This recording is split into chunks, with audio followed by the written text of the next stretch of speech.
Jen, you want to introduce the program today? Thank you. Hi guys. Okay, so if you all remember, last year we got our fancy AED, and with that, from Project Heartbeat, we have our friend Nathaniel here, who came with us last year and gave us tons of great information so that we can all feel a little bit more comfortable helping each other. If one of us goes down, most of us are not medical professionals, might be a little uneasy. So the more we hear it, the more we'll feel a little bit comfortable helping out our neighbor and we're a family here. So we don't want to see anyone go down and not feel like we can't help them. So Nathaniel's going to kind of go through talking about our AED, talking a little bit about CPR. We also have a new bleed kit. If we have any severe bleeds, obviously with saws, there's always a potential, right? So we have a little bit more stuff this year, as well as kind of running through our emergency response plan, which we'll go through after. All right. Oh, wow. Fancy. Okay. Hi, everybody. My name is Nate Balch from San Diego Project Heartbeat. I'm the PAD Program Associate, which is the Public Access Defibrillation Program for San Diego Fire Rescue. So that's helping get AEDs as prolific as fire extinguishers and educating people on CPR, all the facts about cardiac arrest and how we help people during cardiac arrest. I'm also an EMT for Falk San Diego, so the 911 ambulance provider for the city. So I'm in the ambulance, going to 911 calls, lights and sirens. So a lot of the stuff I teach is based in the reality of what actually happens during these emergencies. I don't sugarcoat stuff. I actually will tell you the reality of what to expect in this kind of emergency, life-threatening, and we'll actually, we can go over a little bit of the stop the bleed stuff as well, because I got lots of experience with that too. So as far as what we're talking about, the main focus, especially with the AED, is cardiac arrest. Just to break it down super, super simple, cardiac means heart, arrest means stop, super basic. So cardiac arrest means the heart stops beating, otherwise known as sudden death, meaning somebody drops dead, no pulse, no heartbeat, out of nowhere, no warning signs, it's just lights off. That is the #1 cause of death in the United States more than anything else. That kills more people than anything. More than car accidents, cancer, top 10 illnesses, all combined. Cardiac arrest far and away beats them all. And that is very, very troubling because it's not just for old people, people with a history of heart problems, anything like that. It is non-discriminate. It happens to everybody. 30% of those every year, of the tens of thousands, are people under the age of 18 years old. Under the age of 18 years old. So it happens to kids as well. 30% every year happens to kids. So it does not discriminate. It happens to everybody. So it's important to know that this could happen, and we need to know how to help people. So as far as what's actually happening to the body during cardiac arrest, a little bit of kind of anatomy, physiology behind all of it. Really, really basic is what's happening during the heart with the heart is it's supposed to be working properly with like an electronic function. Your heart's basically an electronic device where it's supposed to be sending these signals for the heart to be beating in unison. All 4 chambers of the heart are supposed to be working together. But what can happen is that electric signal can get disrupted for a lot of different reasons. And there can be non-life-threatening versions of that, like AFib and stuff like that. But essentially what can happen is if that signal gets disrupted, and especially parts of the ventricles start to kind of go haywire or malfunction, short circuits, like what I like to call it, is the heart can kind of just start vibrating or shaking inside the chest. So it still has electrical energy, but it's not using it properly. It doesn't know what to do with it, doesn't know where to send it. And the heart's just sort of shaking or vibrating inside the chest. So it's not beating properly. So if it's an electronic device, think about a regular, some other electronic device like your phone or your computer. If it was frozen, still had battery life, but wasn't working, it just froze up. What's the first thing an IT guy would tell you to do with it? Yeah, turn it off, turn it back on, restart it, reboot it, right? That's basically what you would do. Same function basically happens with your heart with a defibrillator. An AED is an automated external defibrillator, and that is basically what that is for. It is to reboot and restart that heart if it's kind of going haywire. Not if the heart has no electricity in it at all. A lot of times you'll see on TV and movies people with like a flat line, it's called asystole. That has no electrical activity, you can't shock that. It's when the heart still has some energy that can be rebooted. That's when you deliver a shock with an AED, and it can restart that heart and make it start beating on its own again. So that's why these are so important, especially time, which we'll go over in a second. Time is super important that these get put on early to deliver that shock while the electricity still can be kind of rebooted and reset inside the heart. So that cardiac arrest, electronic signal gets disrupted, somebody drops dead, no warning sign. Reasons that might happen, because that's super scary that there's no warning signs and it's just out of nowhere. Lots of different reasons cardiac arrest can occur. There's obviously people with a history of heart problems are at higher risk, but also viruses, illnesses can actually cause damage to the heart, which can lead to cardiac arrest. We were hearing a lot about people having heart problems after COVID. That's one example. Also, traumatic injury, getting hit in the chest, can actually cause a cardiac arrest as well. Getting electrocuted could stop your heart, but actually getting hit in the chest can actually knock your heart out of rhythm. It basically hits it between beats. If you guys follow football, a few years ago, Damar Hamlin on the Buffalo Bills, during a routine play, got hit in the chest, and basically, right after the whistle blew, he dropped dead on the field with a full-blown cardiac arrest called commotio cordis, basically knocked his heart out of rhythm. People also can have it from like a baseball, getting punched in the chest, stuff like that. But for Damar Hamlin, dead on the field, his heart stopped beating from getting just hit in the chest, thumped his chest. But luckily for him, because he was an NFL football player, they were on him right away, did CPR, and shocked him with a defibrillator. And the story goes is he was talking to them in the ambulance as they brought him off the field, and now he's playing football again today. So super, super important with Damar, which was just showing that time is a critical factor during cardiac arrest. Time is the most important thing. As soon as the heart stops beating, you essentially have a 10-minute window to start the heart beating again before that person has basically no time left. After 10 minutes of no oxygen to the brain, that person's done. There's really no coming back. Even if you get the heartbeat back, that person's essentially brain dead. So 10 minutes is all you really have to get stuff going again before it's too late. So on a good day, 911, it takes us 6 to 9 minutes to get to you, and there's like no traffic, and we're not busy, and we're never not busy, and there's never not traffic.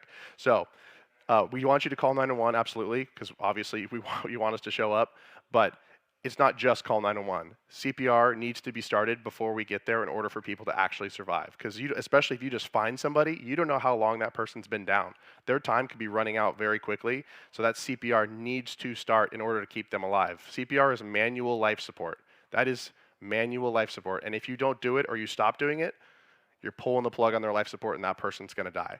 So it is critical that bystanders start CPR, and especially use an AED if it's available, because it can save that person's life before we even ever show up. So time, super important, 10-minute window. Stop that timer. So traumatic injury can cause the heartbeat to stop, can cause cardiac arrest.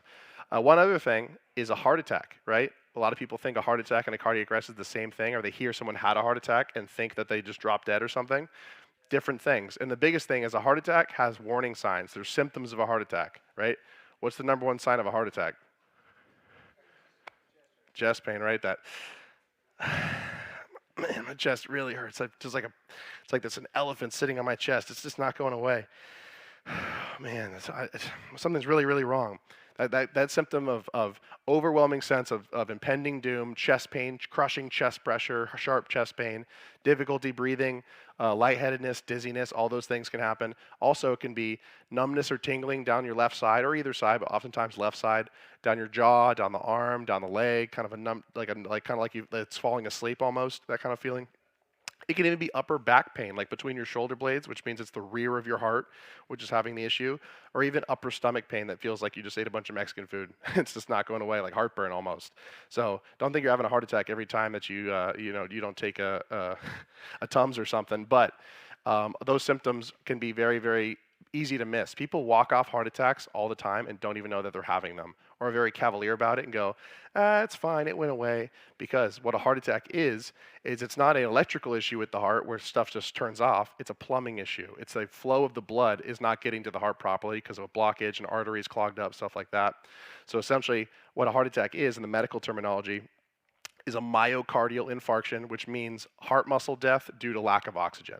Basically, the heart literally starts to die and atrophy. The muscle literally starts to like turn black and die because it's not getting the oxygen-rich blood that it needs because it's getting blocked up. So people feel that pain because it's literally the heart dying inside of their chest. But then the symptoms might go away because the vessel opens up again, or they take like an aspirin or something, and they feel a little bit better. But they can keep having heart attacks like 1 week and then the next week or whatever, and eventually that can systematically lead to their heart totally dying, or the electrical parts of the heart shutting down where it just, or a blockage that's completely clogged up and the heart will just not get any oxygen and it'll shut down, which leads to the cardiac arrest. I'm so passionate about the heart attack thing because my dad walked off like multiple heart attacks, like 5 or 6 heart attacks. One day he was out surfing, knew he was having a legitimate one that he had to take seriously finally, and called the lifeguards. They got him like on a jet ski because he was surfing. One of my buddies actually picked him up in the ambulance, and when he finally went to the hospital, he had a 98% occlusion in almost every single major artery in his heart. He got 12 stents placed. Yeah. And his son, an EMT, who told him, "You got to take this seriously. You're having chest pain." And he's like, I'm fine. So now takes it seriously and is super, takes it, very, very critically seriously because he knows how serious that chest pain can be. So you have to take it dire serious, whether it's yourself or somebody around you. If they're having those symptoms, they got to get checked out because the sooner you nip it in the bud, the better before it leads to, if he waited one more day or, didn't get checked out that day, that could have totally led to is a complete cardiac arrest. So take it seriously. Also, one other thing, other symptoms of all those things of a heart attack. Man, my chest hurts. I'm freaking out. What else does that seem like? Non-life threatening, right? A panic attack, anxiety attack, those symptoms are exactly the same as a heart attack. And it actually kind of compounds because then you might think you're having a heart attack and you're having a panic attack. It kind of snowballs. And with 911, when people call for those symptoms, even if we think they're probably having a panic attack, we take it seriously every time, do the full workup, EKG, all that stuff, because the symptoms are basically exactly the same. So take it seriously, get checked out, have people make sure that they get checked by their doctor because we don't want people to die. One other thing is congenital heart issues, a big one as well, especially for the kids, for the under 18 years old. Congenital heart issues, meaning people are born with a heart defect people don't know about. So people can be born with no known cardiac issue. There's nothing that flares up. Doctors don't know about it until something happens. We've had people that are 30 years old that drop dead of a cardiac arrest with no prior history whatsoever, completely clean bill of health. When I was in first grade, a kid next to me in PE dropped dead of a cardiac arrest right next to me, first grade. No prior history, no health problems, had a congenital heart issue. So super important to recognize that as well. Early screenings are always good as well. Okay, so that being said, not to scare everybody, that being said, how do we help someone if that does happen? If the cardiac arrest does occur, what do we do about it? How do we know we actually have to get involved is a big thing because people aren't sure if they need to help or not. So if you find somebody unconscious, whether you find them on the floor, you watch them collapse, which hopefully it's witnessed because then you can get right on them and stop the timer right away. But if you find somebody unconscious, also in bed, someone's in bed longer than they should be. 70% of cardiac arrest happens at home. So more than likely people could be in bed where you might have to drag them out of bed. But if you find somebody unconscious and they're not waking up, there's basically 3 words that you say to be like a little mental checklist to go over real quick to know if you have to intervene. And it's no, no, go, which is very, very simple to remember. No, no, go. Repeat after me. No, no, go. All right, ready? 1, 2, 3.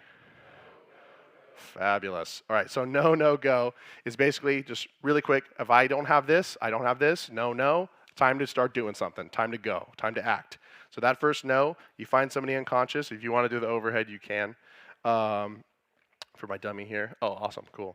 So that first no is this person's unconscious, whether I saw them pass out or just find them. I try to wake them up. I go, hey, you okay? Hey, wake up. You okay? Hey. And that's no what? What aren't they doing? Yeah, no response. No response. I'm trying to wake them up, and I cannot get them to wake up. So you start how you normally would. You tap, shout, tap, hey, you okay? And you're not getting anything there. And it's not just they're not talking to me. It's there's zero affect. They are not responding to me in any way. They're not wincing. They're not rolling away. They're not contorting their face. Nothing. And then also something painful. So pinching them on their shoulder really hard or rubbing your knuckle on their sternum, sternal rub, where you're digging into their chest to see if there's any kind of response to painful stimuli. Because even if somebody's not responding, waking up normally, there could be some other kind of medical emergency. They could be having a diabetic emergency. They could have had a seizure. They could have had an overdose, some other thing like that, where a painful stimuli might still elicit some kind of response. So that's why it's really important to do that. And you dig into their chest. Do not be afraid to do something really painful to try to wake them up. And if you don't see anything at all, they don't respond to that at all, huge red flag just right off the bat. So no response. And while I'm doing that, trying to wake them up, again, I don't want to waste time because time's ticking away, right? Every second it ticks by could be their brain. If I just found them, they might not have a lot of time left. So no response, okay. And then while I'm doing that, I also want to be looking to see if they're doing what? Yeah, no breathing. So just looking at that chest rise and fall, looking to see if that chest is moving up and down. Super easy way to tell if somebody's breathing. Also, when you get your head down, you could be like feeling their breath on your face potentially. But realistically, that chest rise and fall is a really easy way to tell. And if you don't see anything at all, they're not breathing. Also to keep in mind is people could be doing something called agonal respiration or agonal breathing, which kind of looks like a fish out of water or guppy breathing, like trying to gasp at air, and it's very clearly not effective breathing. If you saw it, you would go, that person's not breathing. It's just very clearly a red flag when you see it. That person could literally be dead, but their brain is still sending the signal to try to breathe because their brain is still on technically. So it might still be trying to breathe, and it looks like that. It also could be kind of sounding like somebody's snoring a little bit, but it's very clearly ineffective. So if somebody's not breathing effectively, or you don't see any movement at all, they're not breathing. And if it's ever, I'm not sure, I don't know what's going on, I don't know is still kind of no. So if it's no, including I don't know, we got to do what? Go, right? So no response, no breathing, go. So this is an emergency. What's the first thing I should do with this person right now? Yeah, call 911 is the very first thing we should do. A lot of times people go right to the CPR, which is good, but we want to make sure that you're not just starting CPR and you're doing it for 10 minutes and realize no one's coming to help you, right? So call 911 first, super important. If you're in a group of people, which is ideal because then you have more help, more hands, do you want to just yell out, somebody call 911? No, why not? Yeah. Yeah, it's the bystander effect. Everyone will assume someone else is going to do it. Someone will do it, right? Or everyone will go, I'll do it, and then there's like 10 people calling at once, which neither is ideal. So delegate to somebody specifically. You call 911 and make sure that they do it. Probably somebody that you know or you trust. And then if you are the person that calls, also, if you're by yourself, just pull your phone out, call 911, put it on speakerphone. Simple. But if you are the person who calls, just be prepared of what to say to a dispatcher on 911 because a lot of people panic and don't know what to say, or they start doing the whole life story of the whole backstory of what happened to this person that whole day, which let's stick to the relevant facts right away, right? If this is a life and death scenario, if you immediately tell the dispatcher, hey, this person's not breathing, we're going to start CPR, instantly that triages the call that they're going to be sending a fire engine and ambulance to you. Police are also going to show up to that as soon as possible. Lights and sirens. We're going to book it to you. We could be on some other call that's not a life-threatening thing, and we'll go to this one instead because it's so important because it's life and death. So tell us exactly what's going on because if they have to kind of get it out of you and ask a ton of questions, it just adds minutes to us showing up. So triage the call yourself and tell what's going on. Also, really good location of exactly where you are. Be as specific as possible to help us find you. Very, very helpful because we have GPS to know where the call came from, but as soon as we're out of that ambulance or out of the fire engine, we don't know where you are. We have to find you. So if there's somebody that can wave us down, that's awesome. Or just being as specific as possible. Hey, we're in this apartment, we're this room, whatever. As specific as you can get is better for us. And the dispatchers will prompt you on that also, but just being prepared of what to say is good. So call 911, and then also have somebody go get the AED. Have somebody go get this defibrillator because this getting delivered, being put on early can restart their heart and literally bring them back to life. This can save their life in and of itself. CPR does not bring people back to life. It just keeps them alive until something like this does show up or until first responders show up and gives the things we can do. So this can literally fix the problem. So if this is available, have somebody go get it. However, do not abandon this person and not start CPR on them in order to go get this. So unless this is literally right here or within 10 seconds of me being able to grab it really quick, don't leave this person and not start CPR because their brain's dying if you're not doing the CPR. CPR needs to be started, so preferably someone's doing CPR while someone else goes and gets the AED. Especially if it's like minutes away or like way across, a building or something. Don't abandon this person because by the time you come back with this, it could be too late for them. So have somebody go get the AED, go get the defibrillator. And with this one, this is the one that you guys have, Philips AED. This is probably my favorite one because this one is so simple to use. It's like very intuitive. The instructions are very clear, which I'll just show real quick, and then we'll actually have like a little demo. But if you do the top down. Woo! So that's so cool. So the Philips Heart Start, super simple to use this one. It's basically just a little flap, a little Velcro, open it up, open it like a book, and then inside, instructions that are very obvious. Turn it on, place the pads, press shock. Very simple. And if that wasn't clear enough, if you turn it on, it tells you what to do. It will walk you through every step of the way of tell you what to do. When patient's chest is bare, open gray plastic case and peel off And we'll go over that of how to use it. But just to make it as obvious as possible, you turn it on. Here's the pads, which I'm not going to open up because these are brand new and fresh. But you open this packet up inside of the pads. You peel them off like stickers, place them where the pictures say to go. And then once it goes on, and we'll go over that, you hit shock button if it says to shock, and you just defibrillated that person. It's super easy to use, I promise. And we'll have a little practice version of it. But I just want to show you what your guys' actual one looks like. This is your actual AED. So very, very simple to use. All right. So that being said, like it said, if you were listening, one of the first things it says to do when we're about to start CPR is to do this. Bare the chest, which means take the clothes off the top, take as much as you can, whether it's something that you can open up yourself, or preferably, especially when the AED comes, if there's a pair of trauma shears or scissors where you can cut the clothes off, that's even better. And that means men and women both, everything off the top, bras, undershirts, everything must go. Couple of reasons why. Number one, for the AED to work properly, it needs to be stuck onto the bare skin on the chest. It cannot be over clothes or fed underneath clothes or on top of clothes, anything like that. Clothes just get in the way. You need to take them off or completely remove them entirely to stick those pads on properly. So removing the clothes is really important. And women are actually 40% less likely to receive CPR because people are worried about modesty. People don't want to touch them on the chest or expose their chest, take their clothes off, anything like that. So very, very troubling statistic. We want women to be saved as much as men, not be worried just about modesty. We need to save everybody's life, so everything must go. You kind of take modesty out the window there when it's about saving someone's life. And that includes bras as well. And a lot of times people will be like, you know, well, we can keep that on. Bras a lot of times have like this underwire that's right in the middle, right where we need to press, which gets in the way of actually giving good compressions. You can give CPR over clothes and over things like that, but it's not, you're not going to give as effective as a compression if that stuff's in the way. So removing it all is ideal. So where we're actually pushing for CPR is the sternum or the breastbone right in the center of the chest, right here in the middle of your rib cage. It's also kind of within the nipple line if you want to visualize it like that, but also kind of like where the armpits end is where it is as well.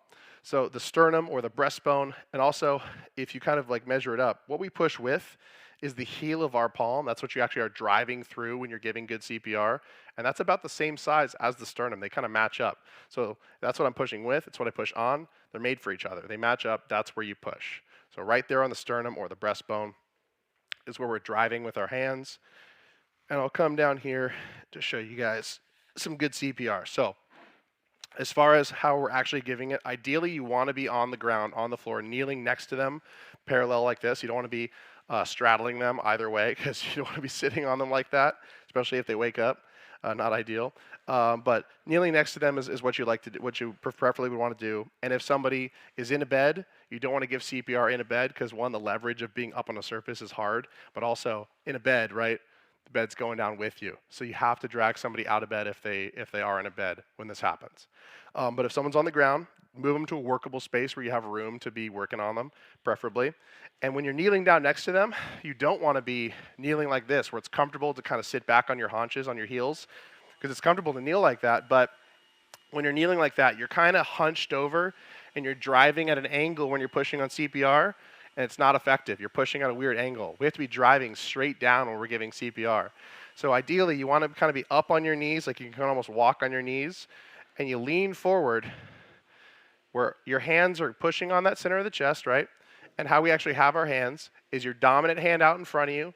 Everybody do it, please. Your dominant hand out in front of you. Your other hand, interlace your fingers on top, and you tilt your hand back to really be exposing that heel of your palm, because that is what you're pushing with. So everything locked out. So your elbows and wrists should kind of be locked out like that. You do not bend your elbows at all during CPR. You're not pushing like this, and you are not doing this with your wrist either. Everything's kind of just straight out like that. And you're driving with your body weight like this. You're kind of like a little human pile driver like that. So that wrist right there, right? Leaning forward, everything locked out. And when you lean forward, if you look at that chest, it's kind of going down already. I'm not pushing. I'm just leaning forward into them. So once you're leaning forward, you kind of find your place and you start bouncing with your body weight.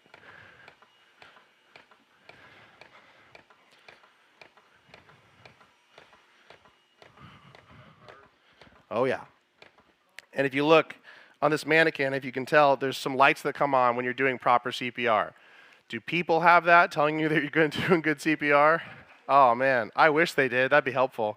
I wish they like installed that with a pacemaker or something that you get a free like feedback light.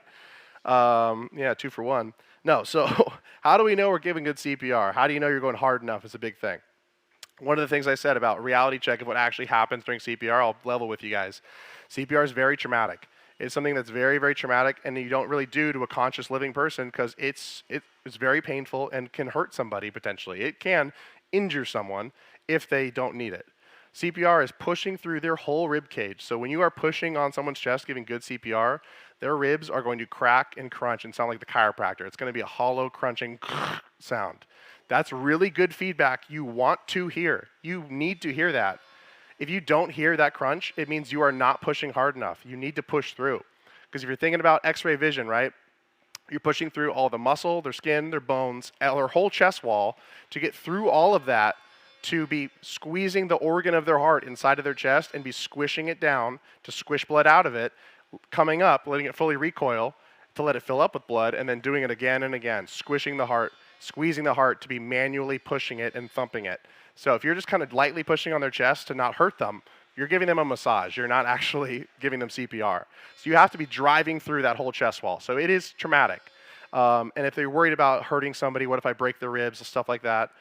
Realistically, you're not breaking all their ribs. Things can kind of bruise or crack potentially, but you're not going to like shatter all their ribs inward. What really is kind of the breaking thing is like the cartilage is kind of breaking up. But even so, if you do potentially hurt somebody, the Good Samaritan law protects you from any kind of liability or lawsuit from getting in trouble if you're saving somebody's life or if you're acting in good faith to help somebody. So whether you save somebody and then they're pissed at you that you hurt their ribs, you saved their life. One, they should be grateful, but also that law is there to protect you from any kind of lawsuit or liability. Or if you didn't save somebody and someone's mad at you that you didn't save someone, you can't be held liable. You can't be sued if you're acting in good faith to save somebody as a civilian. So do not worry about that. We want you to save people. It's why that law is in place. So please do the CPR. So when you're driving like that, how deep we're actually pushing is about 2 to 2.5, 2 3/4 inches. I don't know about you. I'm not getting out my ruler to look at like how deep am I going on this person based on their weight in kilos or whatever. So how we actually measure it to be really easy to estimate is 1/3 the depth of chest, because 1/3 is universal no matter what size somebody is. 1/3 of a really big broad-chested guy is you pushing about as hard as you could possibly go versus 1/3 of the chest of a 85-pound frail old woman or a tiny baby or a child. You're pushing a lot less hard on them as you would be for that fully grown adult. So 1/3 of their chest, based on their size, you push with the appropriate amount of force. There's a small technique change with children, which I could talk about, but realistically, with any kind of like standard adult, you're pushing with your 2-hand, that same technique, and you don't push quite as hard if they're significantly smaller, and if you feel like you're kind of getting the proper depth of about 1/3 of their chest. So driving through 1/3 of their chest, you're pushing hard. And then how fast we go is a big thing as well. A lot of people with that adrenaline rush, because it's an emergency, start doing this. And I like the energy, but one, it's a marathon, not a sprint. You could be doing this for a while. If you're by yourself, especially, 911 is going to take like the full 10 minutes to get to you. CPR, 10 minutes at that pace, you're going to be gassed. You're going to be tired after like a minute. CPR is hard work to be using the appropriate force to drive through that chest. So pace yourself. Use the only amount of force that you need. Don't overdo it, and don't go too fast. Also, because if you're going too fast and you're pushing the heart like that, heart's a pump. You need to let it fully recoil to fill up with blood again. So if you're just squeezing it over and over and over, it's not fully able to fill up with blood to pump it out, fill up to pump out.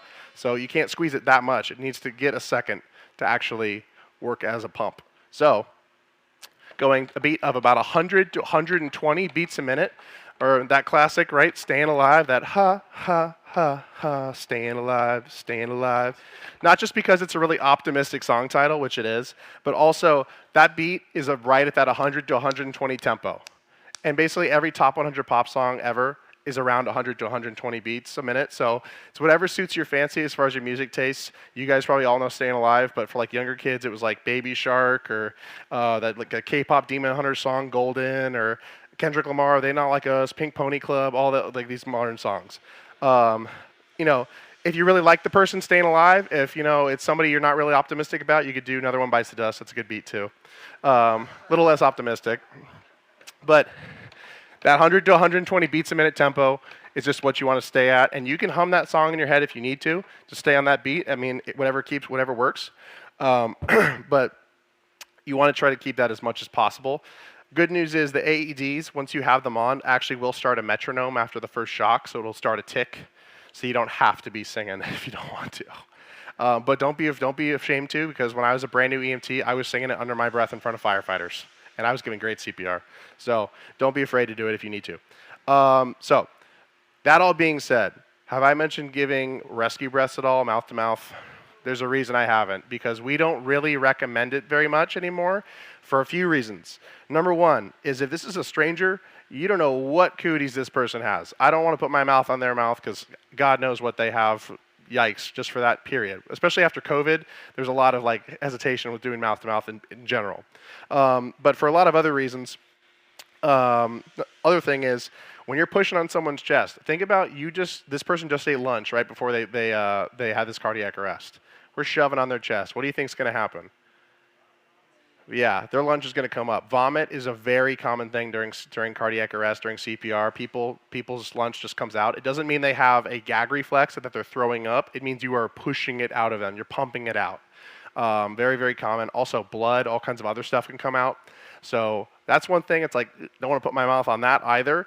But also, if you're blowing in their mouth, where is that stuff all going to go potentially? Back down into their lungs, which is another whole issue for them. So if they survive, there's a whole other problem for them they have to deal with. So that's just problematic. There's a lot of reasons why. Also, another thing, I'm anti mouth to mouth because it's just not that effective. In the medical field, we do breathe for people because we have oxygen. We open their airways with tools and things like that. When you're giving mouth to mouth, what are we breathing out of our lungs? Carbon dioxide. We're not giving them oxygen, which is what they need. So that's another thing where it's like you're not really giving them what they need. So when you're pushing on their chest, you actually are creating a small amount of a vacuum that is moving air in and out a little bit. And actually there is a lot of residual oxygen in their bloodstream. It's just not being circulated because their heart's not beating. So what's more important, stopping their heartbeat to get breath that don't do anything, or to keep the heart beating? So we'd rather you just keep pushing on the chest, keep the heartbeat going, and circulating whatever oxygen they do have, then stopping every 30 to give breaths which don't do a whole lot for them. That's why we're kind of just moving away from mouth to mouth in general. But if somebody really felt obligated to do it and they thought it was appropriate, I'm not going to say never do it, but I would say I would only do it if somebody else was doing CPR the whole time. If somebody else was pushing on the chest and someone else was giving the breaths, then it's not really hurting, and it's like, it would be as effective as it could be. But if I was by myself off duty, I would not be touching breaths at all. I would just be pushing on the chest personally. So if the AED says give breaths, which they are still programmed to do, you can just keep pushing. You don't have to stop to give breaths. You can just keep pushing right through it. That being said, using the AED, they are super easy. So easy that anybody could use it without any kind of training or prompting. Does anyone want to prove that? Anybody want to volunteer? Yeah, come here.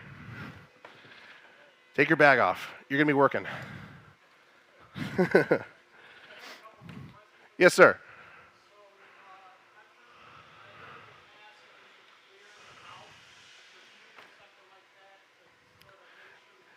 Clearing the airway.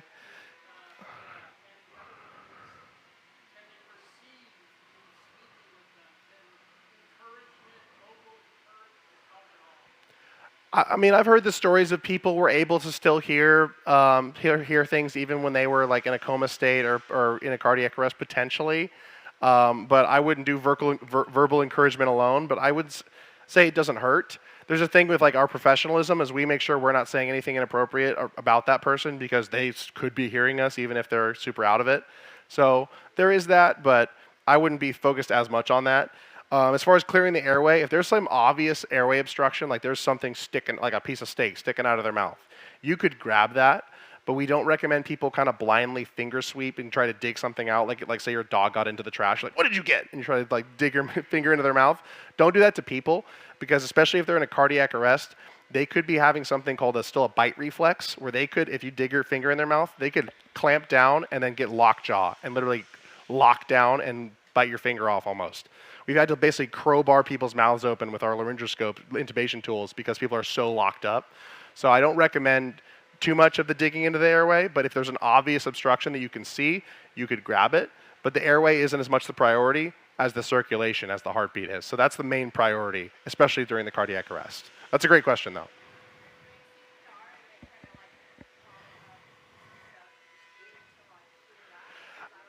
It's, again, if there's like an obvious chunk of something, you could get it out of the way if you see it. But realistically, if someone's throwing up, unless there's a ton of it, if there's a ton flowing out, you can turn them to their side or turn their head so it kind of isn't just getting all over the place and like flowing back down. Turn them to the left side potentially, more away from you than towards you. But it's, again, the airway and breathing, which are the ABCs of survival. When someone's in cardiac arrest, the C, the circulation, the chest compressions, is the most important thing, more than the A or the B. So prioritizing the chest compressions. Yes, ma'am.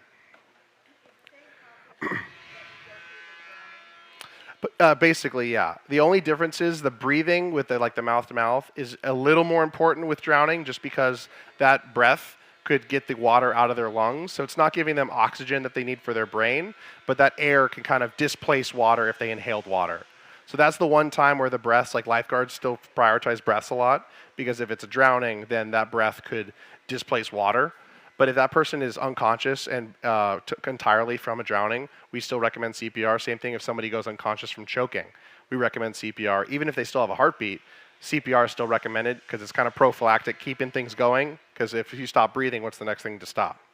So it's kind of like keeping everything going, and also the chest compressions can displace a choked item or displace water if they inhaled it. It's kind of multi-purpose. Save most of the questions for the end because we're going to have him work. Let him work first, and then we can do more questions. All right, come on up. What's your name? Beston. Yeah. Nice to meet you. Okay, so you remember the 3 words that I said to remember? No, no, and go? No, no, and go. This guy just collapsed in front of you. OMG. Okay. What do we do? What's that first no? Get down there. The first one is, are you okay? Yeah, wake him up. Can you hear me?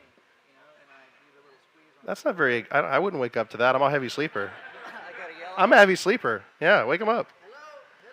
Something painful, wake him up. Can you hear me? I'm gonna give him a little push. All right, so there you go. Not waking up to that, not responding. What else isn't he doing? All right, looking for breathing. There's no breathing that you can see. No response, no breathing. No and no. All right, So I started the CPR. we got to go. Somebody else gets this ready? Sure. Anything else that you need? Anything? Tell somebody to call 911. Yeah, tell somebody to call 911. All right, Particular person. there we go. She's on it, okay. And then you got to start CPR. Someone's going to go get the AEDs. Imagine that's not there. I'll go get it. All right, going hard enough, gotta go fast enough. Staying alive. Let's hear your singing voice. I'm just kidding. Ha, ha, ha, staying alive, staying alive. Ha, ha, ha, ha. Good. Keep going, they're dying. That's you want to go that hard, absolutely. Keep your elbows locked out. There you go. And yeah, it seems it's counterintuitive. You feel like you don't want to go that hard because if you were doing that on somebody that didn't need it, it is traumatic. You'd be hurting them. If somebody did that on someone that didn't need it, they would go, ow! Which, if you do this on someone, if you're never not sure, and they go, ow, and they wake up, that's a good thing. Congratulations. That hurting them is a good thing because they're not dead. So he's doing the CPR, and then you're going, okay, there's no one here yet? I'm tired already because it is hard to push that hard. Somebody shows up with the AED. They go, hey, I'll take over CPR for you. I need you to use this. I don't know how to use this thing. I need you to use it.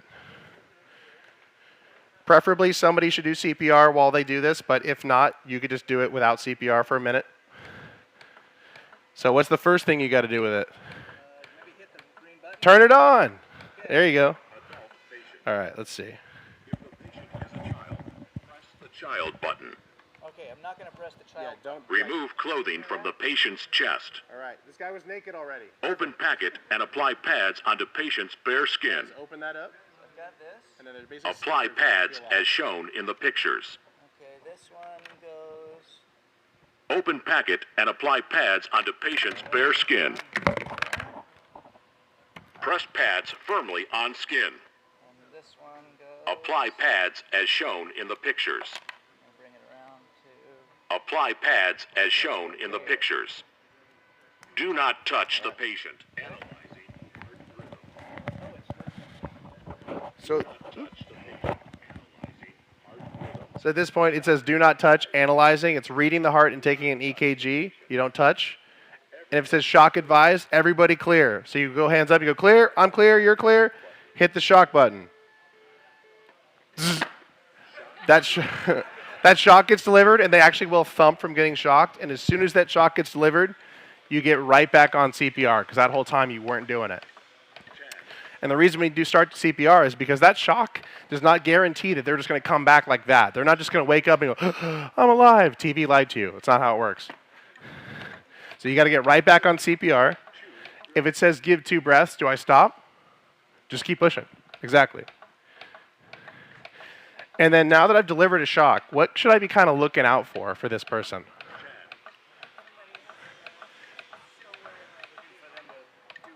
Yeah. Yeah, looking for any kind of obvious signs of life. So if I've delivered this shock to this person, I messed this up. So if I delivered this shock to this person, I'm looking for obvious signs of life while I'm doing that CPR. There's no guarantee that that shock woke them up or fixed their heart. It could take multiple shocks to rearrange to fix that rhythm. So it's not a one and done guarantee. You want to get right back on CPR, but after that first shock, you might want to anticipate looking for obvious signs of life, which would include what? What's an obvious sign of life? Movement. What else? Breathing, yeah. So look, feeling if they're breathing underneath you, feeling their chest rise and fall, seeing any kind of mouth movement, jaw movement, tongue, their eyes flickering or their eyes moving underneath their eyelids, that kind of thing. Obvious signs of life, movement. Does that mean that we go, saved them, let me rip these off, all right? You're good, right? No. You want to stay with them, stay down, and keep the pads on. Keep the AED pads on. Super important, because just because you brought them back, if you do, doesn't mean that they're good. They could go right back into cardiac arrest. So if that's the case, you need to be able to have the AED already hooked up where you can just shock them again, just like that, and then get back on CPR. So you have to monitor them closely to see if any of those obvious signs of life are not so obvious anymore, in which case start CPR again and have the AED already attached. If you put this on, do not remove it. Even if that person didn't need it, you just leave it on and let the first responders take it off when we show up, because I'd rather you just leave it on in case it was needed, just in case. Reasons we would not do CPR is someone else is taking over for you, or 911 shows up to take over. The AED says, analyzing heart rhythm, stay clear of patient, or shock advised, meaning that at that point you want to be hands off, because if it's analyzing and you're touching them doing CPR, it's going to be picking up you. Right now it's taking an EKG. It's reading the heart to see what rhythm it's in. So if you're touching them, it's going to mess with its reading. It's not going to be accurate. Also, when it's shocking, that's the one time, very obviously, clear so you don't get shocked. That's like the one dangerous point of this entire thing. Otherwise, this is very safe. That one point where it says clear, please stay clear. Do not get yourself shocked, especially with your hand between where those 2 pads are. That's obviously where all the electricity is going. If you're touching them kind of on the shoulder, like you're kind of just barely nudging them maybe touching their arm, it'll feel like you stuck a fork in an outlet. Ask me how I know that. So don't recommend it. Yeah. So make sure that you are very, very much clear. It is a very powerful shock. It goes up in joules, but it starts at 100 joules and goes up to 110, 120. It goes up in joules every shock. So it is a pretty powerful shock. It's enough to stop your heart or start your heart. And they kind of increase voltage each shock. So they can go up to almost like 200 joules. Yes. Yeah. So every 2 minutes is a cycle of CPR. So you have to be able to do CPR for a bare minimum of 2 minutes without stopping. That's the bare minimum without any kind of break whatsoever, because every 2 minutes is when the AED will prompt you for a shock. So you do CPR for 2 minutes. After 2 minutes, this is analyzing heart rhythm, and it does the whole kind of thing it did the first time. By the way, you can get up. You don't have to keep kneeling next to me. Give him a round of applause. I just kept you there in suspense. Let's see. So just to keep in, so you're aware of what the AED is doing when it's reading like that, it's actually picking up to see if that person is in a shockable rhythm, meaning if they are in 2 different rhythms called ventricular tachycardia or ventricular fibrillation. If you're in those 2 rhythms, a shock will fix it. But if you're not in those rhythms, say that you're in flatline, asystole, where the heart has no electrical activity. It'll just say no shock advised. So that person is not due for a shock, but their heart is also not beating, in which case CPR still needs to be done.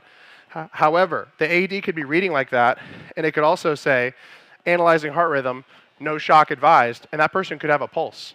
It does not say heartbeat detected, they are alive. It just says no shock advised if a shock wouldn't fix it. So if it says no shock, you want to be also, that's also a kind of prompt to maybe just be checking to see if there's obvious signs of life, but that doesn't mean that they're good. It also could mean that they're just not in a shockable rhythm, if that makes sense. So obvious signs means obvious signs of life. Don't just stop because you're not sure. I don't know if you guys can see just like the pad placement here. So up here on the top of the chest, down here on the side, it can be kind of like this, just generally in this area because you want it to be traveling down this way. If you reversed it for whatever reason because you were panicked and you didn't look at the pictures, it would still work. It could still shock, but it's ideal to be placed in this way because this is the pathway that actually will, that's where the electrical portions of the heart are. So that's ideal where you want it to be placed. If somebody's particularly hairy, a lot of these things will actually have a razor and like a little rescue kit, which if somebody is like Chewbacca when you open their shirt up, you potentially could thin out enough hair to stick these pads on properly. Do not use these as wax pads. They are very sticky, but don't use it as, okay, stick, rip, and then stick again. Don't do that. I'm saying that for a reason. All right, questions? I saw lots of hands. Yes.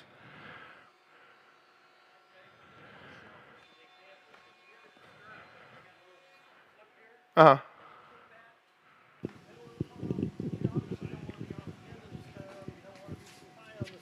Mm-hmm. So you're asking like where on the sternum that you're placing it? Yes. Okay. So generally it's right in the center of the sternum. You basically don't want to have your hand hanging off the end where where the ribs split, where the diaphragm starts. This little part of the end of your sternum that kind of is at the end, it's called the xiphoid process. And if you are way too low, you could actually even kind of snap that off. So if you're pushing where like the diaphragm starts, you're pushing too low. You want to be up higher. Basically, the edge of your hand should be right where that like kind of starts. You don't want to have the center of your hand right there. Your hand could be stopping right there, but not right in the center. And you want to make sure it's the heel of your palm. That's because so the rest of your hand kind of cups over one side. It's not your hand centered. It's the heel centered. So the rest of it's kind of off to one side because the rest of it's driving through like that. If your hand's like this driving through, it's kind of awkward and your hand can get fatigued very quickly. Early on, you didn't mention, and this goes back to when it's been years, especially here, to make sure that there's no electrical hazards. Yeah, yeah. Making sure that the scene is safe is a big thing for sure. Establishing scene safety is definitely something in the 911 side, especially we hammer home. Making sure that you don't become a second patient. So if somebody collapsed because of an electrical hazard or they got hit by a car or something like that, is there a reason this person is unconscious? Is there a reason this person's down? Is there a carbon monoxide leak or something like that? So context clues are important for your safety. Don't become a second patient. Obviously, if it's a risk to your health where you could get hurt or you're killed, don't become then a pileup of people trying to save each other for us to deal with. Make sure it is safe. So yes, absolutely. Make sure the scene is safe before you help somebody is a big thing. Is there anything you should do if you see an obvious bypass scar? Oh, yeah, so any kind of any kind of cardiac surgery of any kind. So obvious bypass scar, cabbage scar, pacemakers, anything like that, totally safe to do CPR on that person, totally appropriate, and deliver a shock with an AED as well. So even somebody that has a pacemaker, internal cardioverter, electric devices which are supposed to be shocking them, you could actually still deliver CPR to that person and still shock them with the AED. Totally safe to do. There's basically only one type of person you do not deliver a shock or AED to, or a CPR to, and that's people with something called an LVAD, which is basically like a shoulder holster mounted cybernetic heart where they have like a robot heart inside their chest, which if you pushed on it or shocked it, it would like break it. Those people have like a warning label attached to them at all times that says, do not touch me, call this number if I die. Like they are so rare, you will not see them in the medical field. Have you ever seen one? They're super rare. They walk around without a pulse. They're very, very weird people. So those are the only people you wouldn't touch and do CPR shock. Otherwise, everybody else, no matter what they have going on, you could still do CPR on them, absolutely, or shock them. There was other hands. You had one earlier. Did I answer you already? Hold on. Can't hear. Yeah. Try to remember it. If you misread the situation and started CPR on someone who doesn't actually need it, could you stop their heart and actually cause a problem? Unless you were going absurdly hard, where you were like giving like a thump, where you're like punching them in the chest, like live, or you could do like I was mentioned earlier, the commotio cordis. The CPR itself is very unlikely to stop someone's heart, especially an adult. It's just going to be like a very painful press on their chest. It's the pushing on that chest isn't going to stop the heart necessarily. If it's a baby or a small child and you give a full adult compression to them, that could potentially very severely injure them because you basically just squished them. But for an adult, it's not going to like cause very irrevocable harm. It just would be something painful that hopefully they would wake up and go, ow, and you go, okay, you didn't need it, cool. In which case, like a lot of times that happens with overdoses and things like that. Diabetics, people will do CPR because they thought they were dead. We'll show up and go, no, they're not. But we still then take them to the hospital. And then they usually end up getting a chest x-ray to see if there's damage to their heart or damage to their chest because it is still traumatic. But you would not get in trouble if you did that. I prefer you do it on someone that didn't need it every day than to not do it on someone because you weren't sure and they die. Absolutely. What's the probability of success with this? That's a very good question. So for 911, for our when we show up, the mortality rate for cardiac arrest is extremely high. The reason that number is so high, that the most people die every year of it, is because that mortality is so high because that time usually runs out by the time people ever start. So usually by the time people start CPR on someone, it's too late for them. So the survival rate is very low. It's like 2-3%, extremely low. That is given with a 911 in mind, or when people find somebody in their house too late. However, when it goes to people that are witnessed in a cardiac arrest and CPR is started and an AED is used before we even ever get there, survival rates go up to 75%. So it is a massive chance of survival. More than likely, people will survive a cardiac arrest if it's witnessed and people start CPR right away. If it's somebody discovered but when it's too late, that's when the numbers get very dicey and it's very low odds. But when it is witnessed and people actually help right away, more than likely people will survive with their brain intact and everything. So it's just a matter of hoping that it is discovered in time or witnessed is when that survival rate can be really good odds. Question, Yeah. Is there one of these AEDs or whatever you call it for home use? Yeah, so there's nothing prohibiting anyone purchasing one of these for home use. They are available for anybody to get. They're just generally a pretty pricey investment for like a just-in-case scenario. People do buy them, especially when they have like a family member or like they're known to have a cardiac problem. People will buy them as like a just-in-case measure, but they are generally kind of expensive. They were anywhere from like $800 to $2,500, so they're pretty pricey for like a maybe just-in-case thing, and they do require maintenance. You have to keep on top of their battery life, replacing the pads, make sure stuff isn't expired. It's like a car. You have to keep on maintenance on it, even if you're not using it, just to make sure it's like rescue ready. But you can get them. There's nothing saying you can't. Just don't get like the knockoff, Amazon Temu version or whatever like that. Get a reputable brand that actually, if it's something that your life is in its hands, make sure it is a legit, very good one. Same thing with tourniquets.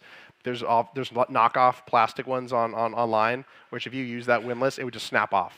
You need to make sure you're getting good, reputable stuff that if your life is in its hands, make sure it is a reliable one that actually is worth the price. Yeah. Yeah, $1,600 for this one. Yeah. Yeah. So the Philips Hard Start, $1,600. I mean, there's a variety of brands and makers. So it's like obviously depending on if there's a brand deal going on. There's different like discounts on certain ones, makes and models. There's there's all kinds of, just like cars, there's different makes and models and manufacturers of these things. But generally, the really good, reliable ones that you see a lot are the more expensive ones. Yes, sir. I just might, if I might, I was asked to comment if I can. Yeah, sure. First, by the way, that was probably the best presentation I have heard in many, many years about this. So, Thank you. so I happen to know a little bit about this, if I may, and I'm just going to quickly give you a couple of thoughts. So I grew up with an interest in the heart and why does the heart beat, and then why does it stop? In the 1960s, people were interested in, well, if you put in a pacemaker, it couldn't stop because you'd provide an electrical signal. And people still died. And what happened then was a conglomeration of three important things. The ability to do CPR, like you saw there, and everyone ought to learn it, because the people most likely you're going to help are your family. Okay? The second is the defibrillator. And I spent my career with the man who invented the external defibrillator, and I am an electrophysiologist. I implant the internal ones. And so I've managed about 1,000 cardiac arrests. It's my world. And that's why I didn't want to speak, because he's talking to you just exactly what you want to hear. I do recommend go online. You're going to find some very good educational things to go back over this. Hearing it once and then having to do it when you're under stress is not the best situation. Yeah. Okay? It's a safe thing to do. You're not going to worry about harming people. I would prefer you not to crack the ribs, but you do want to pump hard enough and fast enough. If you look, 30% of the time, the CPR is good enough. The rest of the time, it's not good enough. That's unfortunate. If you're going to try to help, you might as well do it right. In terms of owning them, I own 4. But I have 1 in each house, I have 1 in each car. So outside here is my AED. Since I'm not a commercial person, I can tell you, I think the 2 brands that are worth it are Philips and Zoll. They are expensive, but compared to life insurance, it's really a small investment, and again, most likely to help your family. Just a couple things. Someone asked about, the choking in the mouth and this sort of thing. There really are several scenarios. What he's talking about is the most common problem now of a person with a heart defect of some reason, infection, congenital, myocardial infarction, whatever it is, having an electrical accident. And this is how you fix that. If you know the person just choked, you're in a restaurant and they're eating, this is not the scenario. Then you're into the Heimlich maneuver or the back thrusts or whatever. If you hear different opinions, it's a world in flux. The 2025 edition just came out, and they're arguing about the black glows and should you breathe and should you not breathe. Don't worry about the detail. That's for us to it'll constantly keep moving. Just be able to do the basics and do it quickly. One other thing I just want to comment about, put the pads. I put the pads in a different position. When I intentionally shock people, I want them exactly where the energy will be the most. Just make sure you keep them on the chest. You don't want this one down here on the liver or the kidney. It's not going to shock. You want it where it is. I don't know why this century we've discovered that women have breasts. It seems to be a real new phenomenon, and we can't touch them. Forget all that. I mean, this is medical. Get in there. So the things that you heard really are really most important. Get that CPR right away. Call for 911. They're really good at this, and keep the person alive. There are 2 parts here. The CPR keeps the blood circulating, keeps the person alive. The defibrillator is what's going to get them out of the arrhythmia if you can, okay? And that's why I have them. It's one thing I can do if I'm going to be there other than the basics. So make sure you have that. The next part of this, the third part of the circle that saves people, is giving them drugs if they need to stabilize the rhythm. Get them then to a center where they can have a heart cath if they need it, or monitoring of drugs or all the rest of stuff. And I hope this doesn't happen here, but it could. We're of the right age, And unfortunately, it's happening more and more with young people. More MIs in people under 50 and women more.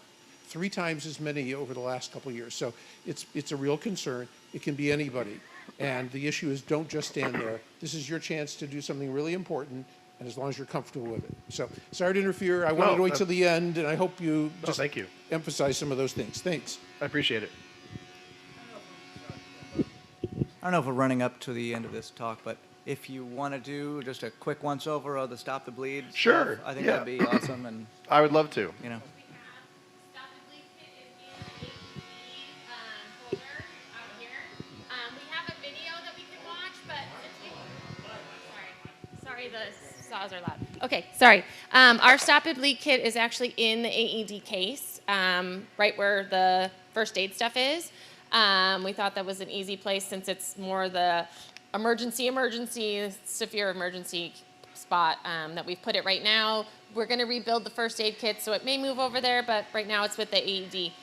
We have a video that you can watch, but since we have Nathaniel to kind of go over it in person, I think that's better than the video. But if you go to the Stop the Bleed website, they do have a video that you guys can watch also. Yeah, I've got the mic, but I'll look at this.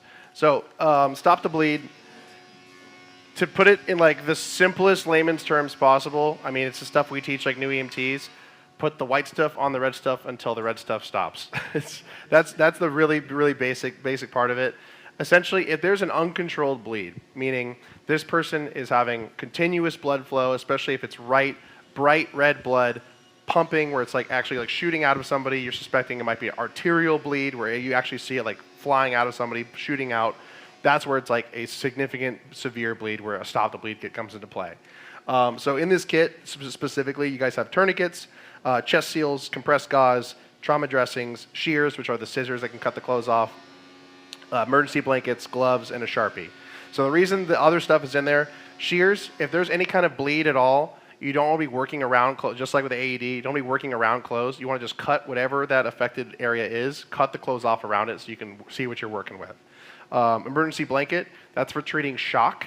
People with blood loss can get symptoms of shock. So if somebody has a significant amount of blood loss, laying that person down and covering them, keeping them warm is really important actually if they're going into signs of shock, hemorrhagic shock especially, meaning they've lost too much blood. Gloves, because obviously getting your hands dirty, and then a Sharpie, which is really important for if you place a tourniquet. So a tourniquet is for as if a arm or leg has a significant hemorrhage, significant bleed, where you cannot stop it with direct pressure. So with direct pressure, you'd want to be taking a good amount of gauze, getting right in there and pushing really hard, really firm pressure, preferably towards, if you can feel where that blood is coming from, really putting your like thumb or your fingers on where that blood is coming from, where you suspect it is. If that is a significant enough bleed and direct pressure does not work, it'll bleed right through even with firm pressure.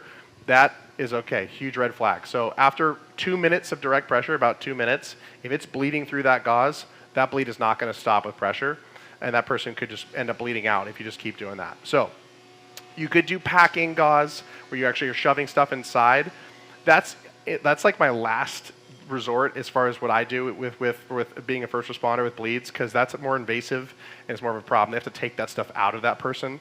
So I do direct pressure, a dressing where I would wrap it if it's a limb, and then do a tourniquet. So if it's a bleeding through direct pressure, we go to a tourniquet. So I can use this one because it's already kind of like separated. So these are called a CAT tourniquet or a combat tourniquet. I like to have them set up that this is already kind of through this little pocket, so you don't have to do this part. But if you didn't, it's kind of like a belt. People do use belts in an emergency if they don't have an actual tourniquet, because it's the same function basically. But it goes through here like a little belt. So I like to have it already set up like this, so you don't have to weave it through like that. And you go to the affected limb. And where you want to place it, so depending on where the injury is, technically they say to go 2 inches above, 2 inches proximal. We prefer to say high and tight, so meaning you go as high up on that limb as you can go. So if it's on this arm, say you cut their hand off. Say it's something as severe as that. You don't go here, you go all the way up to the top of the arm. You go as high up as you can go. Not on a joint, so not on the knee if it's the leg, not on the elbow, but above, like right where the shoulder's about to start. So you can go up pretty high. You can even do it on yourself, as you see. You cinch it down, you bring it around, self-adhering Velcro, right? And then this little thing's called a windlass, which this is how you actually tighten the tourniquet and actually make it compress down. So with a windlass, you crank it a couple of turns, and with this person, you want to tell them, hey, this is going to hurt. Somebody that just got shot or just cut their hand off will probably react more to you putting the tourniquet on than their injury that they already had, because this thing hurts really bad. It is completely cutting off all the circulation, which is what you want. You crank this tourniquet, ow, as many times as you need to, until the bleeding stops, until you see no more blood shooting out, or even if you can, seeing if a pulse stops in that limb. But I don't expect you to be able to do that. Just seeing, is the bleeding stopping? And if it doesn't, you keep placing this tourniquet, you keep cranking it. You lock it in to that little kind of locking point there, and you place this over, this little tab over, in which case that's when you write with the Sharpie the time. It's very important you mark what time a tourniquet was placed for first responders. I'm not going to tell you to do like the triaging MASH unit thing where you write with blood on their forehead. You don't need to do that. But with the Sharpie where it says time is really important to put. And if the bleeding doesn't stop, what else could you do? you could place a second tourniquet. Right below that one, because that's what, if you put it already as high as you can go, right below that one, you can put a secondary tourniquet and crank that one. And hopefully that is enough pressure to cut off that artery, cut off all the blood flow, that it is not coming out of that affected limb anymore. Do not be afraid to put these on if there's significant bleeding. And even if making that judgment call right away, where if you walk up to somebody and there is just a pool of blood, you suspect a high volume of blood has been lost, going right to a tourniquet is also totally appropriate. With military, police, stuff like that, if someone's ever shot in a limb, they usually go right to a tourniquet right away. They don't even hesitate. So I would say if somebody cut their hand off or their arm off or something crazy, which you guys are professionals, but if something like that happened, I would just go right to a tourniquet with that in that situation. But also, you want to be covering the affected area as well. With legs, it's the same thing. Obviously, it can be difficult to slip this over when it's like this, so you actually can do the belt method, where you actually do cinch it like that, just because it's easier to do it with a big leg versus like feeding it up. But it's the same thing. You crank it down as much as you can. Twist, twist, twist. Oh my God. Just doing one twist even hurts.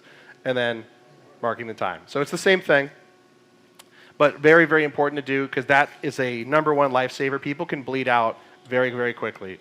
It does not take a lot of blood loss to get to a point where it's hemorrhagic shock or fatal. Yes, sir. How long can that be on before you get damage to that limb? It can be on actually for quite a while before it causes permanent damage to the limb, before it causes atrophy. Realistically, in a civilian setting, it is appropriate to put this on, even if it took us a long time to get there. These can be on for hours. Oh, really? Like in the military settings, people have these on for until they can get flown out to a hospital. I see. Okay. So, this is where we really learned how to do this, was from military settings, which is where they use these constantly, and they put these on for a long time. They throw these things on like nothing. We're very careful in using them because we take that so seriously with the limbs and everything. We mark the times, and we're in the medical field, we're hesitant to use them just because they're a very severe thing, but they're totally safe to use. If they're applied appropriately, especially for somebody that did need it, they can be on there for a long enough time, especially where we are in San Diego with so many hospitals. The likelihood of you having it on so long it would damage them is very unlikely. Someone's going to get to the hospital before it would get to that point, realistically. Any specific questions about bleeding? Yes. I mean, a bunch of woodworkers have heard, a dozen stories about hunting for a finger in the dust collector or whatever. What really happens? I lose a finger off the saw stop, which doesn't work or something. So, what happens? What actually happens? Thing. I squeeze something on my missing So finger. if you lost a finger, I would say a tourniquet may or may not actually be needed. A finger probably actually doesn't cause enough blood loss. Maybe a thumb, potentially. You could nick the radial artery if it's really deep. But realistically, a finger doesn't actually have that much blood loss associated. Not a whole lot, because there's not a major artery coming out of your finger. But you want to keep it as clean as possible. Make sure if there's any kind of wood shavings, contaminants, try to wash it off, have it as clean as possible. And then if you can find that finger, very important, so they could reattach it potentially. So finding it, putting it on ice, not directly on ice, but wrapping it in preferably like a paper towel and having it in ice, but just not in contact directly with it, so they can actually hopefully reattach it if a finger's lost. Very important. We try to find people's missing limbs if people lose them in whatever scenario, but that's a hopeful thing that you hopefully can reattach it. But keeping it clean is really important because infection and stuff like that. But fingers don't have that much blood. Surprisingly, it's just because major arteries aren't coming out of your fingers. Yeah. So that's just bulky dressings, packing it with gauze so it's not actively bleeding out. But otherwise, you really don't need a tourniquet for a finger. It's more for if there's an artery cut is where you would need a tourniquet. The other thing in here is a chest seal, which is if there's any kind of puncture wound to your torso, which could cause a pneumothorax, which means your lungs could collapse from the vacuum pressure inside of your chest cavity. Your lungs actually aren't inflating. It's like a negative pressure seal where your chest cavity creates negative pressure, so the lungs inflate. So if there's a hole in your chest cavity, the lungs will literally collapse because there's like positive pressure coming in from the outside. So a chest seal is basically a big sticker that goes over that hole to basically make it so that air isn't coming in anymore, and also the air can escape out of like a little like vent. So that's basically to prevent that. So those are more for like, most often those are used for like gunshots, but also potentially like a puncture wound of some kind to the chest cavity. But if it's like the abdomen or something like that or anywhere else, those aren't necessary. It's just for like the chest wall, where like the lungs are, is where chest seals are needed. I think that's pretty much what's in there. You know, otherwise it's just bandages and gauze and stuff like that, which is pretty, hopefully, self-explanatory. Any other questions about any of this? How heavy do you have to be to successfully do CPR? I've on a had small person. I've had little kids as young as like 6 years old be able to give effective CPR. So, and even if you feel like you're not going as hard as say I could, totally okay. So you're not expected to be able to give a firefighter level of CPR, but doing anything is better than doing nothing. So even if you feel like I can't get a lot out of there, you pushing on the chest and maybe delivering even a small amount of compression that maybe just a little bit of blood can circulate could be just enough to keep that person alive until first responders get there and can do what we can do. Where we could give the really good CPR, shock them with an AED, give epinephrine, give all the medications we can give that really can help. But being able to do anything at all is better than doing nothing at all. So even if you feel, I'll have you practice. We can have you practice so you can get a feel for it. But anyone can do it. Even people that have like hurt wrists, arthritis in their wrists, feel like they don't have a lot of strength. I've had little kids do it. I've had 90-year-olds do it. Anybody can do it, I promise. Your adrenaline will make you strong, too. Oh, yeah. Because like he was saying, 70% of cardiac arrest happens at home. So more than likely it happens to your family member where you are going to be highly motivated to save their life, right? So adrenaline rush is definitely a big part of it for sure. I want to be conscious of your guys' time. So other than people that might want to get hands-on and practice, I want to thank you guys so much for your participation and everything like that. I just want to, again, like I said earlier, keep in mind that this is to empower you guys to be first responders, because realistically, people do not survive cardiac arrest unless somebody like you intervenes before we ever get there. People survive because you do CPR, because you use an AED, because you stop the bleed before we show up, because that's really where the time is very, very important, is before we ever show up. So that, I'm realistically like the fourth responder in that case, because dispatchers, police usually get there before we do. So you guys are the ones who actually save the lives. We just kind of take people to the hospital. So thank you guys so much. You've been a great, very, very, very good group.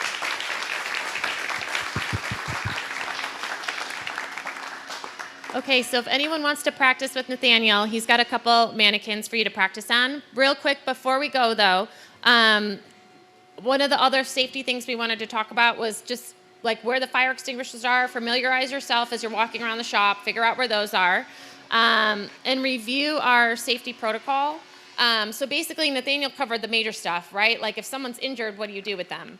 But don't forget that there's also a shop that's probably running next to you, right? So turn off the machines. Make sure someone's designated to like, if you know, the shop supervisor's over here manning this person who's watching all the other people that are continuing their work and have no clue that this is going on over here. So make sure that someone's delegating to stop all other work going on in the shop. Obviously, if you've got a splinter and you're bleeding a little bit, we don't need to shut the shop down, but use your guidance and your trust. Don't put a tourniquet on for a splinter, Don't please. put a tourniquet on for the splinter. But, you know, that person is number one, but we can't forget about all the other pieces that are happening in a running shop also. So just familiarize yourself. We're going to be updating because the Stop the Bleed kit and stuff isn't on here. But really, you know, someone to man the shop, get that all shut down, someone to man the person. What's that? Is it on the website? I don't know. Rick, is that on the website? It sits above the AED if you want to read it anytime. There's also like, so this one's kind of like a, hey, here's the person, what do you do with the person? And hey, here's the shop. On the back side is kind of a step-by-step also. So whichever thing that you're more comfortable with, but just remember, we're a team here. Not one person is doing everything. So if there's 5 people in the shop, someone's calling 911, someone's attending to the person, someone's getting the AED, and someone's stopping all the machines, right? Like just pick up a role. Those are the roles that need to be done and help each other out. And don't be afraid to delegate. And so I'm going to go out to the road and Oh, yeah. find our friends to come in because he's been here before, but the next truck might not. So. Oh, yeah. For this kind of place, yeah, please send somebody out to the road to wave us down because we would be lost. Industrial parks, we get very lost very easily. Okay. All right. Thank you, guys. Oh, yeah. One more thing, you might want to be aware that we're part of the AED network, that there are anybody who has the app can locate where places have an active AED. Someone could show up here or call and say, we have a person who needs help that's outside. And if you need one elsewhere, that's there. Just be aware that we're part of that. Thank you.